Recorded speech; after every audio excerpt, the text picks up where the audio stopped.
Right, మనతో పాటు Mala Mahanadu politburo member Madhusudan garu ఉన్నారు, మాట్లాడదాం. అన్న, ఏం చెప్తారు? 42% రిజర్వేషన్కి సంబంధించి పార్టీ పరంగా ఇస్తామని చెప్పి క్యాబినెట్ నిర్ణయం తీసుకున్నట్టుగా కనిపిస్తూ ఉంది. ఏం చెప్పాలంటే ఈ పార్టీ పరంగా ఇవ్వడానికి అది కుదరదు కదా. భారత రాజ్యాంగం ఎవరి కోసం? అందరికీ సమాన హక్కులు కాపాడుకోవడం కోసమే రాజ్యాంగం ఉంటుంది. పార్టీ పరంగా ఇస్తాం కదా. ఏమైనా పార్టీ గుర్తు మీద పోటీ చేస్తారా?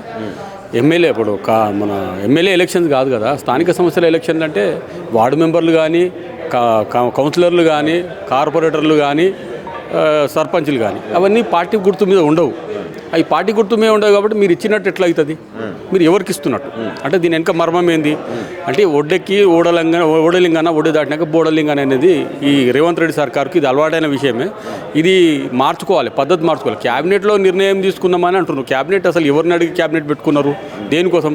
అసలు అంటే కోర్టును బూచిగా చూపించి ఈ ప్రయత్నం జరుగుతుంది. అంటే పక్క బీజేపీ కూడా చట్టంలో చేర్చడానికి, చట్టం చేయడానికి అది కూడా ఒప్పుకున్నట్టుగా మనకు కనిపిస్తూ ఉన్నది. అంటే ఎందుకు మరి బీసీలకు 40% రిజర్వేషన్ అప్పుడు కామారెడ్డి డిక్లరేషన్లో ఎందుకు ప్రకటించారు, ఇప్పుడు ఎందుకు వెనక్కి తగ్గుతుంది? అంటే కామారెడ్డి డిక్లరేషన్ అనేది కాంగ్రెస్ పార్టీ ఇప్పటిదాకా చెప్పిన విధంగానే ఒడ్డెక్కినాక ఓడలింగాన, ఒడ్డు దాటినాక బోడలింగాన అనేది కాంగ్రెస్ పార్టీ తుది నిర్ణయం ఉంటుంది. ఎందుకంటే వాళ్ళ అవసరాల కోసం వాళ్ళు బయటపడ్డారు. కానీ మళ్ళీ ఇప్పుడు కొత్తగా వచ్చేది అయితే ఇందులో ఏముండదు కాబట్టి బీసీలను మోసం చేసే కుట్ర ఇది మొదటి నుంచి కాంగ్రెస్ ప్రభుత్వానికి ఇది అలవాటే. ఏ మోసం చేయాలన్నా కాంగ్రెస్ పార్టీ నుంచే జరుగుతుంది.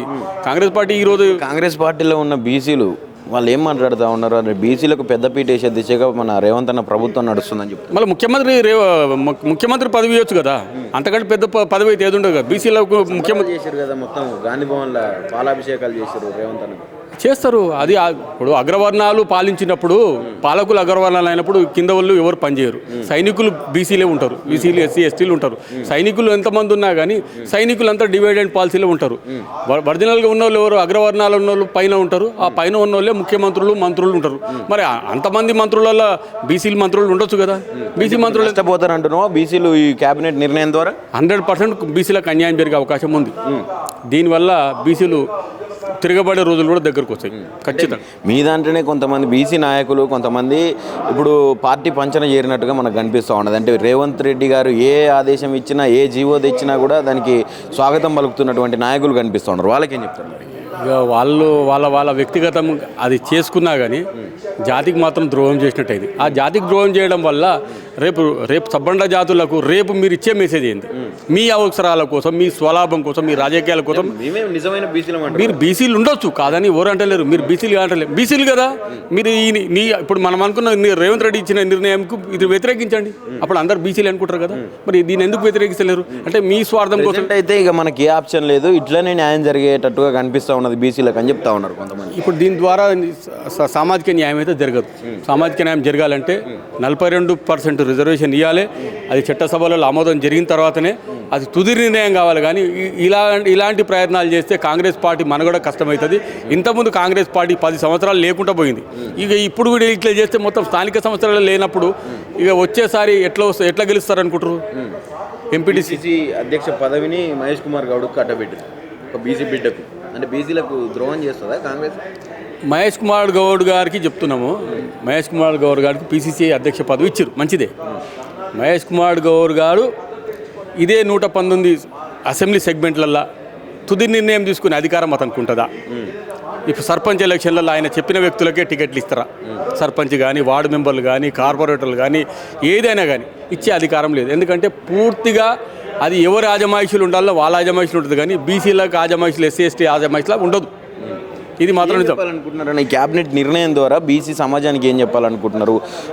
ఇప్పుడు కాంగ్రెస్లో ఉన్నటువంటి బీసీలు, ఒక అగ్ర హోదాలో ఉన్నటువంటి బీసీలు కూడా దీని గురించి కాంగ్రెస్ ఏదైతే పార్టీ నిర్ణయం తీసుకున్నదో దానికే సపోర్ట్ చేస్తూ ఉన్నారు. వాళ్ళు కూడా ఏం చెప్పాలనుకుంటున్నారు? ఇది తప్పు అంటున్నాం మేమైతే. ఇది 100% తప్పు. ఎందుకంటే హోదాలు మర్చి బీసీ రాజ్యాధికార దిశగానే ప్రయాణం అయితేనే దీనికి మనుగడ సాధ్యమవుతుంది. కానీ లేకపోతే మాత్రం ప్రమాదం, బీసీలు ప్రమాదం ఉన్నట్టు లెక్క. మరి ఇప్పుడు స్థానిక సంస్థల ఎన్నికలు ఇక ఎట్టి పరిస్థితుల్లో పెట్టాలి. ఇప్పటికే చాలా గడువు అయింది, చాలా లేట్ అయింది, చాలా జాప్యం జరిగింది ఆ స్థానిక సంస్థల ఎన్నికల్లో. ఇప్పుడు ఖచ్చితంగా పెట్టేటటువంటి అవకాశం కనిపిస్తూ ఉన్నది. పెడితే ఎట్లా ఉండబోతా ఉన్నది? పెడితే మొత్తం కాంగ్రెస్ పార్టీ శూన్యమవుతుంది. శూన్యమై కాంగ్రెస్ పార్టీకి మనగడ కష్టం మాత్రం. ఎందుకంటే కామారెడ్డి డిక్లరేషన్లో ఏమొచ్చారు, ఇప్పుడు 9th షెడ్యూల్లో చేర్చడానికి ఈడబ్ల్యూఎస్ అనేది ఒకటి ఇచ్చారు. అది ఈడబ్ల్యూఎస్ ఆగమేఘాల మీద ఎందుకు చేసిరు, మరి ఇది చేయడానికి ఇట్లా ఆంతర్యాలు ఏంటి అసలు? అంటే ఇలాంటి బీసీల బిల్లులు పెట్టడానికి మీకు ఏమైనా అభ్యంతరాలు ఉన్నాయా? మీరు అఖిలపక్షాన్ని తీసుకొని ఢిల్లీకి పోతారు కదా, ఢిల్లీలో కూర్చోండి, ఇది అయిపోయేదాకా మేము రామంటే అన్నీ అయిపోతాయి కదా.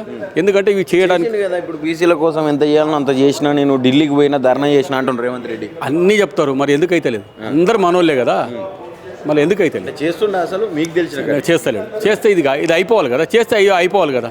చేస్తే అయిపోతలేదు అంటే చేయనట్టే కదా, అంటే చేస్తలేడు అని అర్థం. చేస్తున్నాడు. ఉండబోతుంది ముందస్తు కార్యాచరణ మీద. కార్యాచరణ ఏముంది, గ్రామాన ఉన్న బీసీ బిడ్డలను చైతన్యం చేసి ఓటు ద్వారానే, రాజ్యాంగం కల్పించిన ఓటు ద్వారా వీళ్ళు ఎవరైతే ఉన్నారో దాని ద్వారా వీళ్ళ గుణపాఠం చెప్పేది జరుగుతుంది.